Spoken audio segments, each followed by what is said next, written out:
할렐루야, 반갑습니다. 우리 좌우로 한번 먼저 인사 나누고 말씀 나누면 좋겠습니다. 지난 3일간 평안하셨습니까?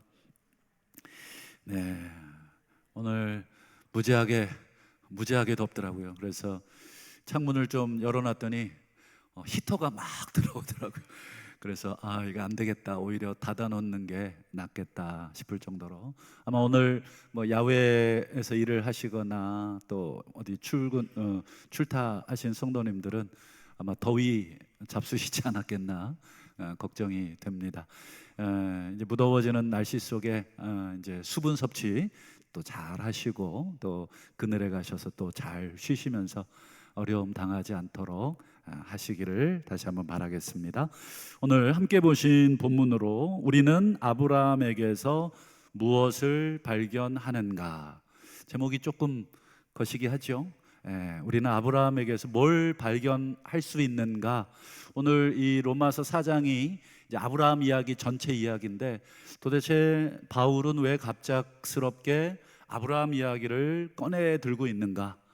그 흐름이 있겠죠. 그래서 오늘 우리도 도대체 아브라함 이야기를 왜 우리가 들어야 되고 이 이야기를 통해서 오늘 우리는 뭘 깨닫고 오늘 우리에게 적용해야 될지까지 함께 좀 은혜를 나누도록 하겠습니다. 살다 보면 사람과 사람 간의 갈등은 피할 수가 없는 것입니다.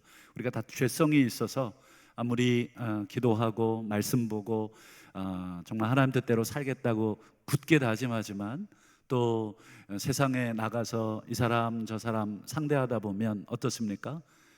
또 마음에도 안 맞고 갈등도 일어나고 그렇죠. 지지난주인가 저희 아들이 막 주일날 밤에 전화가 왔어요. 막 그러면서 사귀고 있는 이 4살 연상의 아가씨가 있는데 이 누나가 막 직장에서 이 상사가 팀장이 바뀌었는데 너무 스트레스를 받는다는 거예요. 이 팀장이 막 너무 막 스타일도 자기랑 안 맞고 너무 이제 뭐라 그럴까 터무니없는 요구들을 막 하니까 이 부하 입장에서는 사실은 상사 하나 바뀌어도 어때요? 막 업무도 막 새롭게 또 막 요구하는 것들이 있고 그러다 보면 그건 하던 대로 익숙한 대로 하고 싶은데 또 상사가 뭐 이래라 저래라 뭐 이러니까 막 스트레스를 받았죠. 그래갖고 이제 그래도 꼴에 남자친구랍시고 4살 동생인 저희 아들한테 이제 하소연을 막 했나 봐요. 저희 아들이 뭐 이렇게 잘 들어주다가 우리도 왜 컨디션이 좋은 날은 맞장구도 쳐주고 뭐 그러냐고 공감도 해주는데 내 상태가 좀 안 좋으면 어떻습니까? 세상 뭐 듣기도 싫고 내 코가 석잔데 지금 남의 고민 들어주게 생겼냐, 아주 뭐 좀 짜증이 났나 봐요.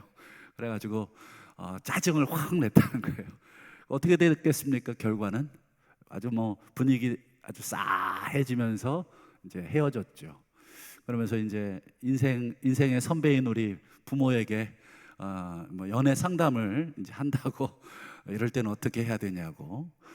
그래서 뭐 어떻게 뭐 대답을 뭐 어떻게 해줘야 되겠습니까? 하여튼 뭐 이쪽 편 들기도 그렇고 장차 며느리가 될 수도 있는데 저쪽 편 들기도 그렇고 잘해 임마 그러고 이제 끊었는데, 좌우간 이 사랑해서 만나는 사람 간에도 갈등이 있고 또 우리 뭐 지난 3일간 우리 혹시 부부 간에도 혹시 갈등 없었나요?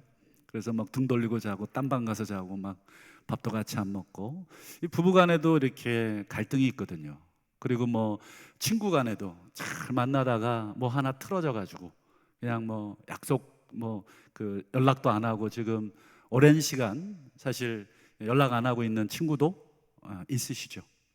또 뭐 우리 성도 간에도 아마 같이 신앙생활 하다 보면 또 이 멀리 있는 뭐 사람보다 가까이 있는 사람이 훨씬 어떻습니까?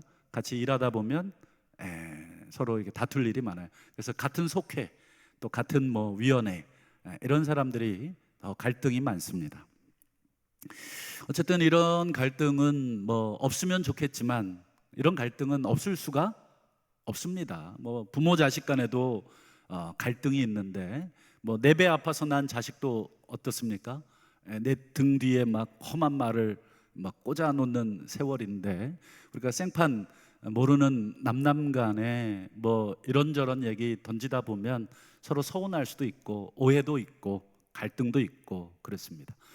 어쨌든 이 갈등을 뭐 혼자 해결할 수 있으면 제일 좋고, 해결할 수 없으면 서로 좀 이야기해서 그때 내가 이렇게 오해를 했구나, 나는 그때 이렇게 생각을 했는데 자네는 이런 뜻이었구나, 서로 이야기하다 보면 또 풀리는 경우도 있게 됩니다.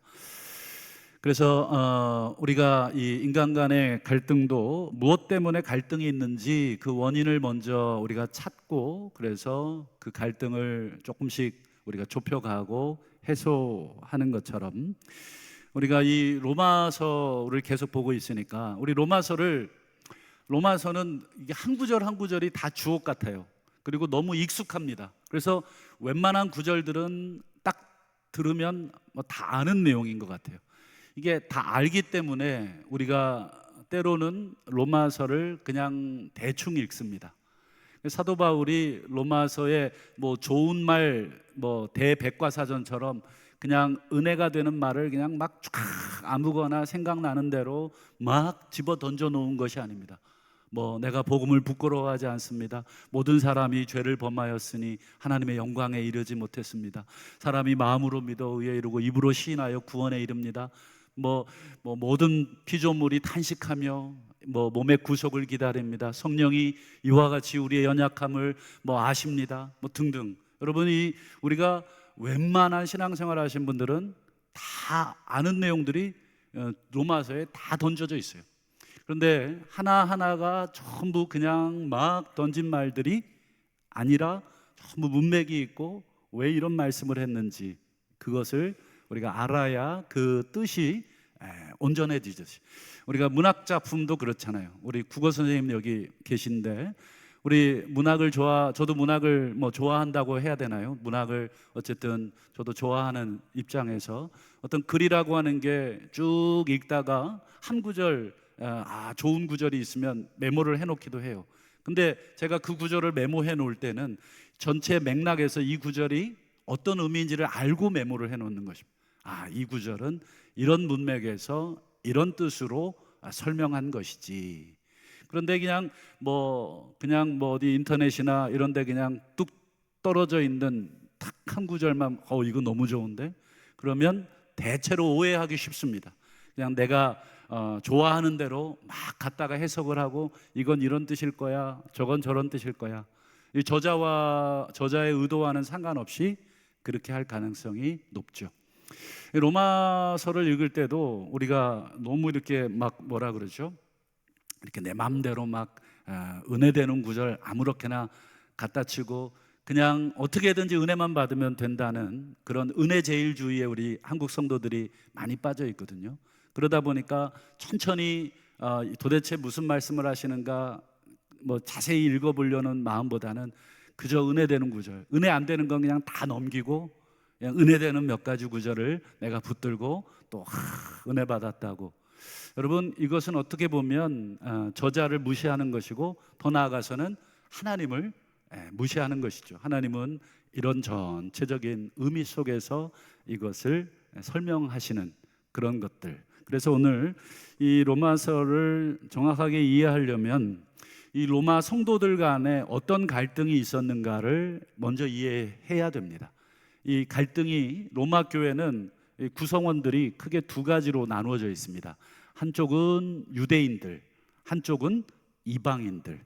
이 유대인과 이방인들이 예수를 믿은 것 그 하나의 공통점을 제외하고는 모든 것이 다 다른 사람들입니다.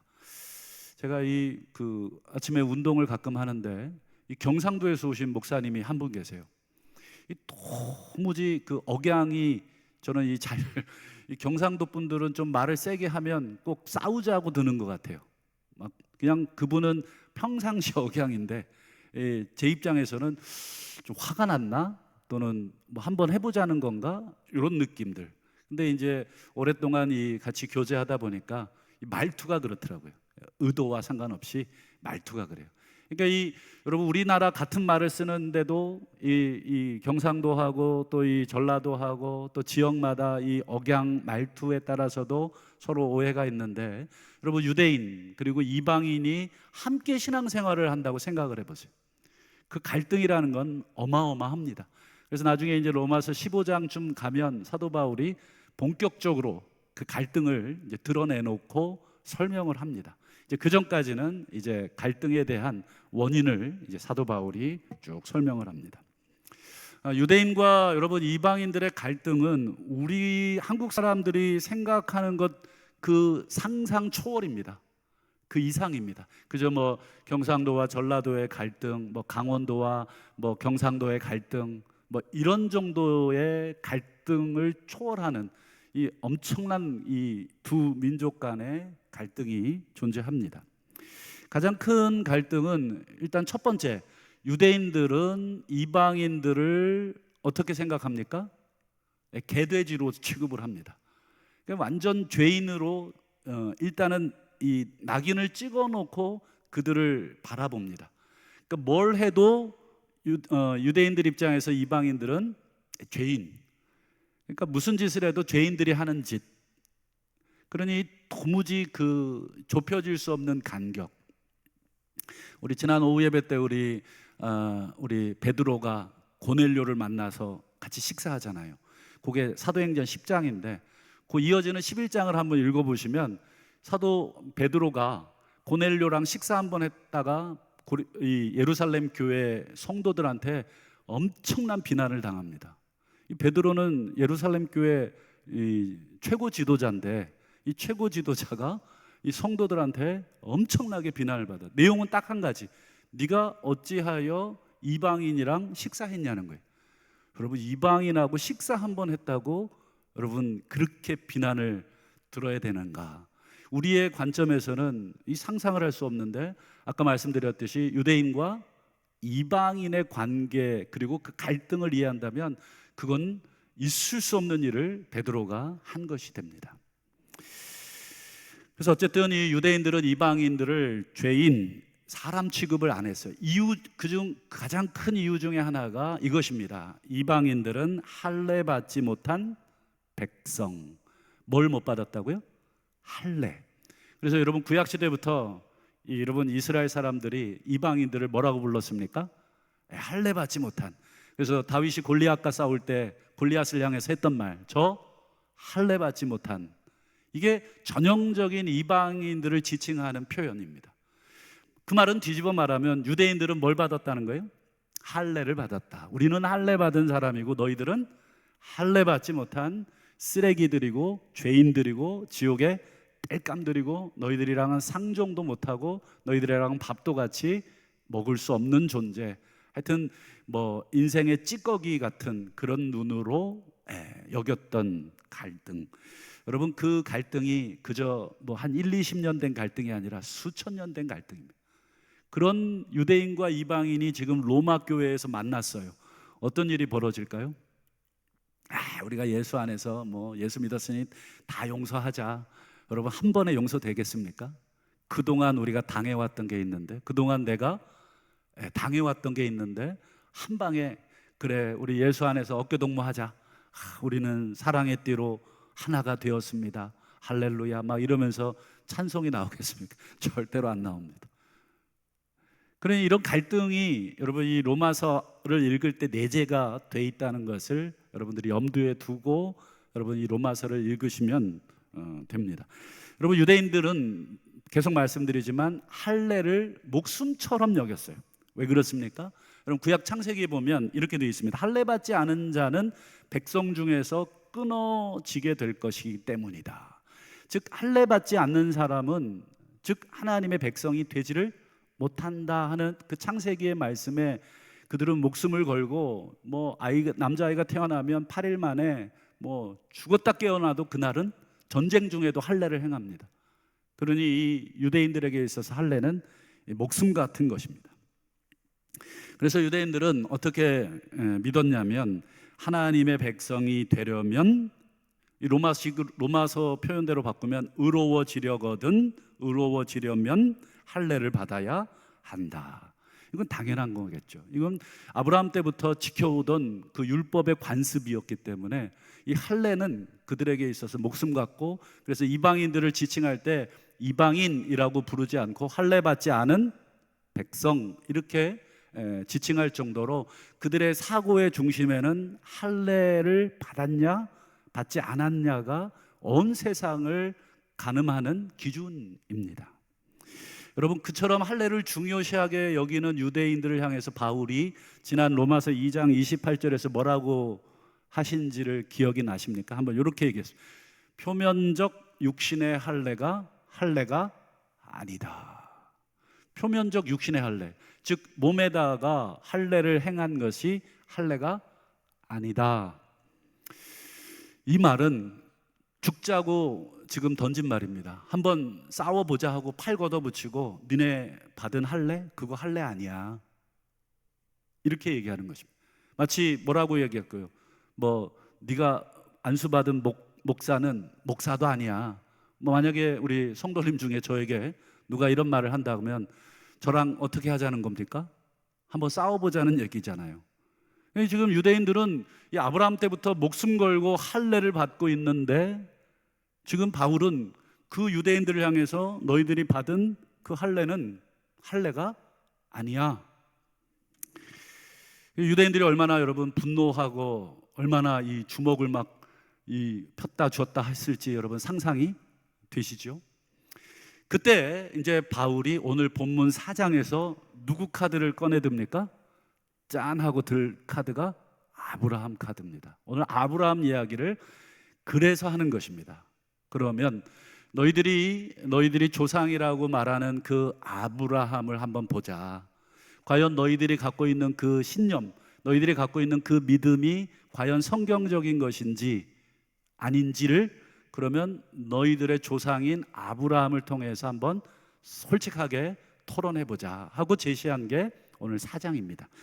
그래서 오늘 이 아브라함을 통해서 잘못된 구원관을 이제 바울이 지적을 합니다. 먼저 1절을 한번 볼까요? 같이 한번 읽어 주시겠습니까? 시작. 그런즉 육신으로 우리 조상인, 여기 보시면 뒤에 것만 보시죠. 아브라함이 무엇을 얻었다 하리요. 이 말을 여러분 조금 원문을 그대로 직역을 하면 이런 뜻입니다. 아브라함이 무엇을 깨달았다 하겠습니까? 이런 뜻입니다. 얻었다가 아니라 깨달았다, 이렇게 해석을 해야 됩니다. 이 단어가 그렇습니다. 아브라함이 뭘 깨달았느냐, 이런 뜻이죠.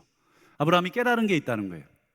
그리고 그 아브라함이 깨달은 것을 오늘 우리들도 깨달아야 된다라고 하는 게 바울의 요점입니다. 그러면 여러분, 아브라함이 뭘 깨달았는지를 알기 위해서 제가 잠깐 창세기로 이야기를 좀 가보겠습니다. 여러분, 창세기 아브라함 이야기 누구보다 잘 아시리라고 생각을 합니다. 아브라함이 아들 약속받고 100살쯤 됐어요. 그런데 그 아들 약속이 100살쯤 될 때까지 이루어졌나요? 안 이루어졌나요? 아직 안 이루어졌어요. 그래서 아브라함이 슬슬 속으로 무슨 생각을 했냐면, 그냥 하나님이 그냥 나 기분 좋으라고 그냥 하신 말씀이구나. 그냥 잊어버리고, 우리 집에서 이 길리우던 종 엘리에셀이라는 늙은 종이 있거든요. 그 종에게 내 모든 유산을 상속해줘야 되겠다. 이제 이렇게 아브라함이 속으로 생각을 하고 있던 차에 하나님이 아브라함에게 나타나셔서 하는 말이, 그 사람이 네 상속자가 아니다. 네 몸에서 날 자식이 네 상속자다. 그리고는 밖으로 아브라함을 데리고 나가시고는 여러분, 밤하늘에 이 별을 쫙, 얼마나 많았겠어요. 지금 그 시절의 그 하늘은 지금 똑같지만 그 별을 쫙 보라고 하시면서 네 자손이 이와 같이 되리라. 지금 아브라함은 100살 됐고, 지금 스라의 친자식이라고는 아무도 없고, 물론 이스마엘이 있긴 하지만 나중이지만 어쨌든 지금 현재로는 그래요. 지금 몸은 죽은 사람 몸이에요. 이미 생산할 수 있는 능력을 잃은 것이 분명하고, 뭐 남자야 뭐 가능하다고 쳐도 우리 여자분들은 어떻습니까? 그렇죠. 불가능합니다. 이미 살아의 나이가 90이 넘었습니다. 그러니 생물학적으로 불가능한 이런 상황인데, 이제 여러분이 믿을 수 없는 말에 아브라함이 어떻게 반응했느냐, 창세기 15장 6절을 한번 보시죠. 자, 아브라함이 여호와를 믿으니, 지금 이 불가능한 모든 상황에 그 약속을 하셨는데 그냥 믿었다는 거예요. 그 다음 보세요. 하나님께서, 여호와께서 이를, 즉 아브라함의 믿음을 그의 의로 여기시고. 지금 요 구절, 창세기 15장 6절 요 구절을 오늘 바울이 로마서 4장 9절에서 그대로 다시 옮겨 놓은 것입니다. 한번 로마서 4장 9절을 한번 한 목소리로 한번 읽어 보도록 하겠습니다. 시작. 무릇 우리가 말하기를 아브라함에게는 그 믿음이 의로 여겨졌다 하노라. 똑같은 말이에요. 즉 창세기 15장 6절을 고스란히 갖고 와서 아브라함이 어떻게 의로움을 여김을 받았냐, 의롭다 여기심을 받았냐. 의롭다는 말은 하나님의 백성으로 인정받았냐, 이런 뜻이거든요. 어떻게 하나님의 자녀로 인정을 받았냐 라고 했을 때 그냥 하나님의 약속을 믿었다는 거예요. 믿음. 그 믿음을 하나님이 의로 여겼다. 그러면 여기서 중요한 질문이 있습니다. 여러분, 아브라함이 하나님을 믿었잖아요. 그래서 하나님이 아브라함의 믿음을 보고 의롭다 이렇게 여겼잖아요. 여기까지는 이해가 되실 겁니다. 그러면 이 시점이 언제냐 하는 것입니다. 시점. 아브라함이 하나님을 믿고, 그리고 하나님은 그 아브라함의 믿음을 인정해서 의롭다 이렇게 여겨주신 시점 언제냐? 이거는 연도를 묻는 게 아니라 유대인들이 목숨처럼 생각하는 할례를 기준으로 할례 받기 전이냐, 할례 받은 후냐를 묻는 질문입니다. 한번 대답을 한번 해보시죠. 이 창세기 15장에 아브라함이 하나님을 믿었어요. 그리고 그걸 의롭다 여김을 받았어요. 그 시점이 아브라함이 할례 받기 전입니까? 아니면 할례 받고 나섭니까? 그렇죠. 우리 성경을 제대로 읽으셨네. 할례 받기 전입니다. 할례 받기 전에 이미 아브라함은 하나님을 믿어서 의롭다 하심을 받았다는 거예요. 그러면 할례는 언제 받았습니까? 15장이 아니라 16장, 17장에 가시면 할례 사건이 나와요. 15장 6절을 아까 읽었잖아요. 15장 6절, 아브라함이 하나님을 믿음에 그것을 의로 여겼다. 이 15장 사건, 이게 믿음으로 의롭다 된 시점이고, 할례는 그 뒤에 장에 나와요. 그러니 할례 받기 전에 이미 아브라함은 믿음으로 의롭다함을 받았다. 이게 바울이 유대인들을 향해서 공격하는 것입니다.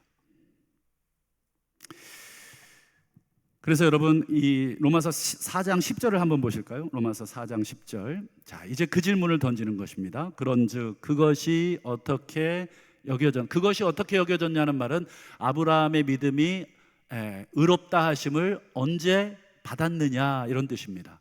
할례시냐 무할례시냐, 한번 대답해 봐라. 이게 지금 바울이 유대인들을 향해서 아주 도전적으로 던지는 질문이에요. 유대인들이 성경에 기록되어 있으니까 여러분 어떻게 할 수가 없어요. 뭐 아무리 할례 받은 이후라고 주장하고 싶어도 할례 받기 이전으로 분명하게 시간적으로 기록되어 있어요. 그렇기 때문에 사도 바울이 답을 합니다. 할례시가 아니요 무할례시니라. 그러면 바울이 정말 하고 싶은 말이 뭘까? 왜 유대인들 너희는 왜 할례 받아야, 왜 하나님 백성 된다고 왜 이렇게 주장하냐는 거예요. 왜 할례 받아야 의로워진다고 왜 이렇게 주장하냐는 거예요. 너희들의 믿음의 조상 아브라함을 보라. 아브라함이 의롭다 여김을 받은 것이 언제더냐? 할례 받은 다음이더냐? 할례 받기 전이더냐? 언제입니까?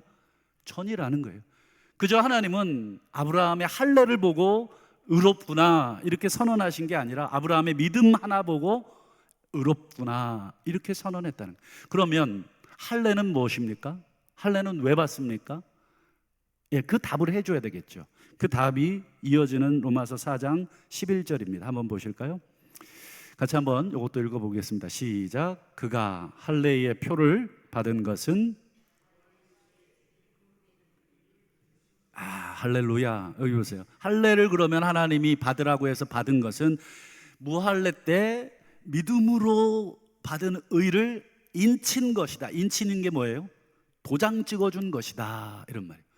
무할례 시에 나를 믿었구나, 그게 의로워, 그래 그 믿음이 참돼라고 하나님이 딱 도장 찍어서 확인시켜준, 마치 이걸 뭐라고 비유할까 생각해 보다가 여러분 동사무소 가서 왜 결혼한 남녀가 이 혼인신고서 작성하고 두 사람의 서명과 직인을 딱 찍잖아요. 여러분 그거 찍는 것은 이거 찍어야만 우리가 결혼한 것입니까? 그렇지 않죠. 예, 우리가 이미 결혼한 사람이라는 것을 확인해 주는 것에 불과한 것입니다. 그래 법적으로 그냥 우리가 나라에다가 신고하는 정도, 우리는 부부입니다라고 하는 것에 도장을 찍어주는 것을 내주는 것에 불과하듯이 할례라는 것은 의로워지기 위해서 받는 것이 아니라 이미 의로워진 백성 되었다고 하는 그 확인 도장이 할례라고 하는 것입니다. 그러니 바울은 지금 유대인들이 그동안 가지고 있었던 모든 생각들을 다 뒤집고 있는 것입니다. 유대인들은 집요하게 로마 교회 내에서 이방인들 있잖아요. 이방인들 불러다가 다 줄 세워가지고 야단쳤어요. 자, 니네 할례 안 받았지? 넌 아직 아니야. 할례 받고 와. 예수 믿은 거 가지고 안 돼. 믿음으로 부족해. 성경 보여줘. 창세기 아브라함이 할례 받았고 할례 못 받으면 어떻게 된다 그랬지? 백성에서 끊어진다 그랬지. 그러니 할례 받고 와. 그러니까 이 이방인들은 이 할례를 대부분 다 안 받았거든요. 그러니 이 너무너무 고통스럽습니다. 여러분 요즘이야 의술이 발달해서 할례 수술을 받는 거 별거 아니지만 그 당시에는 여러분 어떻습니까? 과다출혈이나 또 이 감염의 위험으로 이 많은 사람들이 이 목숨을 잃는 아주 위태로운 일이었어요. 그런 일들을 지금 유대인들이 자기는 할례 받았거든요. 그러니 다 줄 세워가지고 할례 안 받았어? 탈락. 아직 구원에 도착이 안 됐어. 아직 의로워지지 않았어. 이러고 있는 거예요. 그러니까 이 교회 안에 들어오면 스트레스가 엄청납니다. 이방인들이 올 때마다 유대인들을 만날 때마다 고개를 돌리고 피하고 싶어요. 쟤네들 만나면 또 그 얘기할 텐데 할례 받았냐고 확인해 보자고. 여러분 그거 얼마나 스트레스인지 아시죠? 누군가가 여러분 집요하게 여러분들의 약점이나 여러분들이 부족한 부분들을 계속 얘기 한번 해보세요. 정말 애들 말로 머리끄댕이를 그냥 확 잡아 뜯어놓고 싶죠. 그렇지 않겠습니까? 초등학생 같으면 같이 주먹다짐이라도 하겠습니다만 어른들끼리 그럴 수 있나요? 여러분 그 보통 스트레스 받는 일 아닙니다. 그러니까 여러분 교회 와서 교회가 천국이 되겠습니까? 지옥이 되겠습니까? 지옥입니다. 이 로마 교회가 지옥입니다. 지옥. 그래서 사도 바울이 나중에 가면 제발 너희들 서로 좀 받아라. 제발 왜 그런 거 가지고 왜 자꾸 그렇게 비난하고 비판하고 그러냐. 할례나 무할례나 아무것도 아니다. 이렇게 사도 바울이 얘기합니다. 그래서 바울의 결론입니다. 13절 보실까요?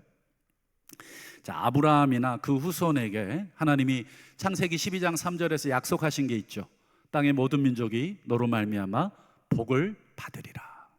즉 아브라함과 후손에게 세상의 상속자가 되리라. 네가 복이 될 것이다. 너를 말미암아 땅의 모든 민족들이 다 복을 받는다. 즉 세상의 상속자가 될 것이라는 하나님의 이 약속은 우리 성경에는 율법이라고 되어 있는데 정확한 의미로는 할례입니다. 그 안에 할례가 들어있고 오늘 본증이 할례이기 때문에 할례로 말미암은 것이 아니라, 즉 아브라함이 창세기 12장 3절에서 세상의 상속자가 될 것이다 라고 하는 약속은 창세기 17장에 할례 받기 훨씬 전부터 하나님이 아브라함을 통해서, 즉 무할례 시에 아브라함에게 하신 약속이다. 그러니 이 약속은 이 율법으로 말미암은 것이 아니다. 바꾸어 말하면 유대인들 너희들처럼 할례를 받아야 이 약속이 유효한 것이 아니라 오직 믿음의 의로 말미암은 것이다. 창세기 15장 6절에 아브라함이 하나님을 믿으니 그것을 의로 여겼다는 그 믿음의 의로 하나님께서 약속을 하신 것이다. 그리고 이어지는 14절도 똑같은 말을 반복하는데 이렇게 되죠. 만일 율법에 속한 자들, 이 말은 유대인들, 이 말은 할례 받은 자들, 이런 뜻입니다. 율법에 속한 자들이 이 아브라함의 상속자, 아브라함의 약속, 아브라함에게 주신 온 세상의 상속자라고 하는 이 약속을 상속하는 자들이라면 지금 아브라함이 가졌던 믿음, 창세기 15장 6절에 가졌던 그 믿음은 헛것일 뿐이다. 그리고 하나님의 약속은 파기됐다. 이 논리를 사도 바울이 던져주고 있는 것입니다. 자, 그럼 이제 오늘 우리에게 적용하고 말씀을 맺겠습니다. 여러분, 바울이 지금 유대인들에게 자기들의 조상이라고 할례받은 믿음의 조상이라고 철동같이 믿고 있었던 아브라함의 이야기를 들려줌으로써 무엇을 배우라고 하는 것입니까? 정리하면 이렇습니다. 아브라함이 할례를 받았기 때문에 의로워진 것이 아니다. 아브라함이 하나님을 믿어서 의로워진 것이다. 이걸 가르쳐 주려는 것입니다. 그럼 할례는 뭐냐? 너희들이 그렇게 목숨 걸고 지키고 받으라고 강요하고 같은 교회 내의 성도들을 그렇게 못 살게 굴고 이거 안 지키면 니네는 성도도 아니여 막 이러면서 이 할례를 강요한 그 할례는 뭐냐? 바로 무할례 시에 그저 하나님 믿음으로 하나님이 인정해 준 그 의를 도장 찍어준 그것뿐이다. 할례는 그 정도의 의미뿐이다. 제발 성경을 제대로 보고 읽으라.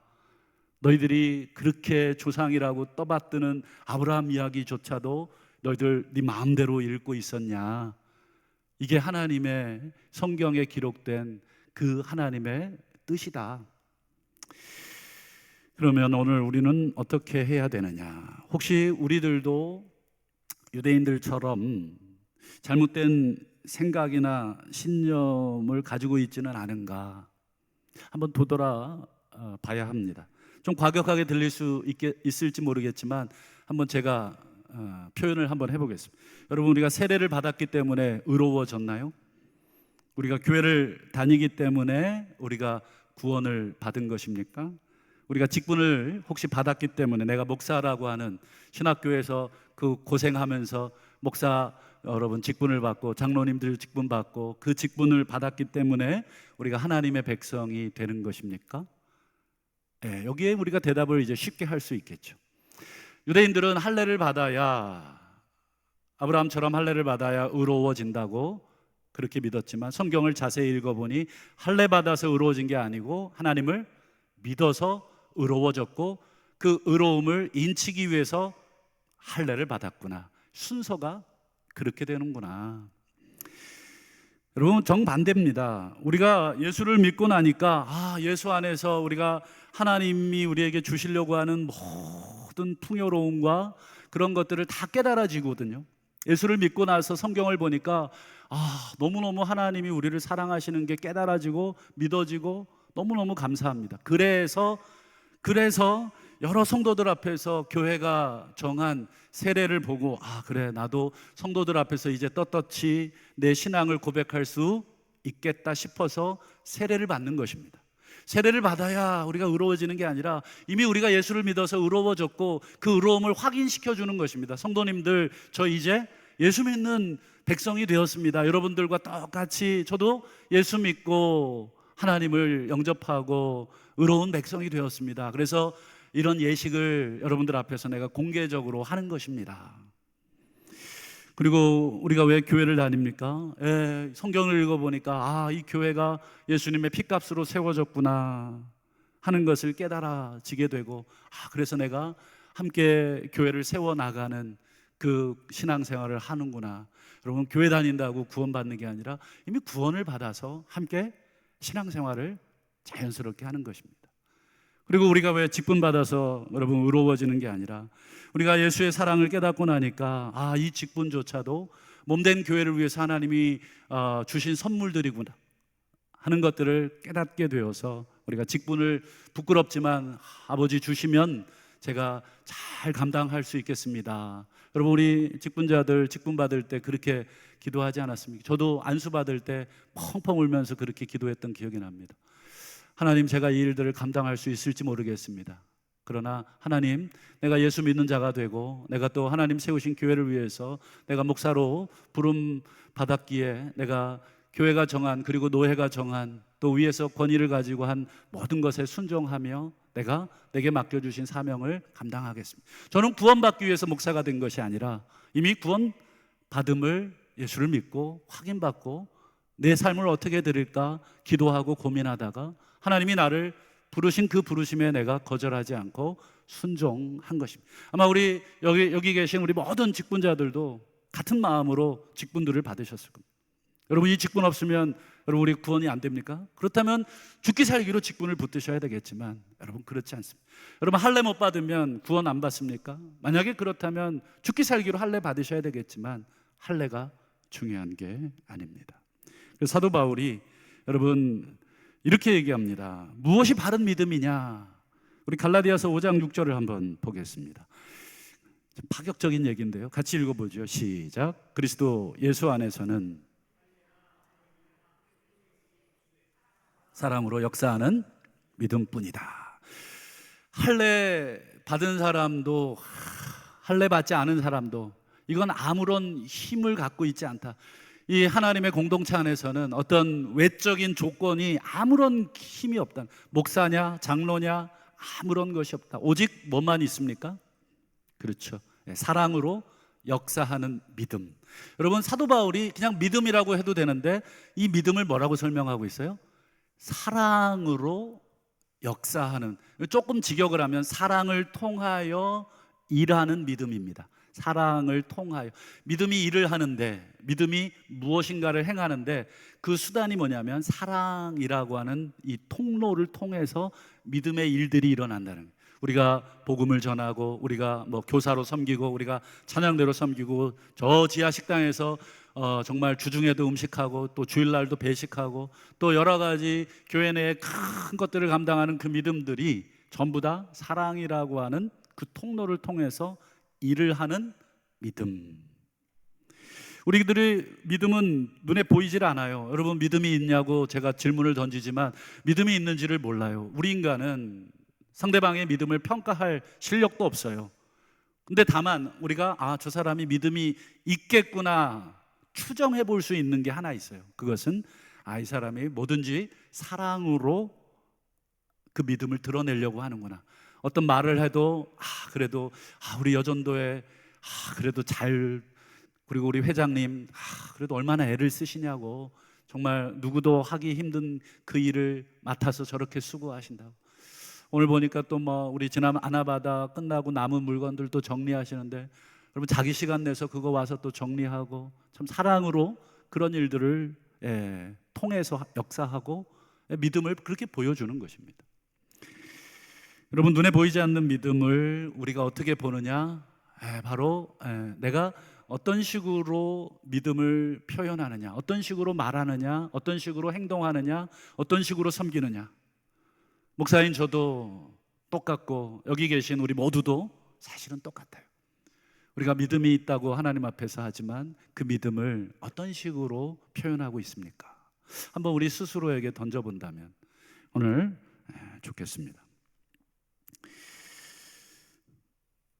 예수님이 죄인된 우리를 사랑하신 것처럼 우리의 믿음이 다른 사람을, 오늘 유대인들처럼 이방인을 정죄하고 할례 받지 않았다고 해서 배타적으로 밀어내고 너희들은 우리 교인 아니야, 너희들하고 같이 밥 못 먹어, 이렇게 배타적이고 판단하고 정죄하는 믿음이 아니라 서로를 용납하고 포용하는 사랑으로 역사하는, 사랑을 통해서 역사하는 우리가 믿음을 가져야 한다. 이것이 사실 오늘 바울이 계속해서 이제 로마서 15장의 그 목적지를 향해서 계속 이 논증을 이어가는 것입니다.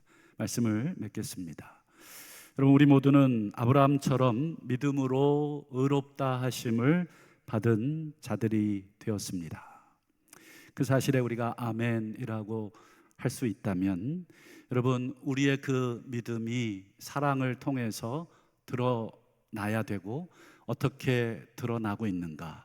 그래서 주님께서 세우신 이 교회를 위해서 내가 가지고 있는 믿음이 사랑을 통해서 역사를 하도록 하고 있느냐, 그것만이 우리의 믿음을 검증할 수 있는 유일한 것이고, 할래나 무할래나 아무 효력도 없지만 사랑으로서 움직이는 그 믿음만이 효력이 있는 줄로 믿고, 우리 교회 특별히 3일 밤에 우리 올라오신 우리 모든 성도님들은 우리가 가지고 있는 이 믿음이 사랑으로서 역사함으로 성도들을 세우고, 그리고 교회를 세우고, 내가 속한 위원회와 부서, 그리고 또 뭐 여러 가지 속회 등등 내가 가는 곳마다 사랑으로 이렇게 하나가 되게 하고 사랑으로 포용하는 그러한 믿음이 다 드러나시기를 우리 구주 예수님의 이름으로 간절히 축원합니다. 아멘.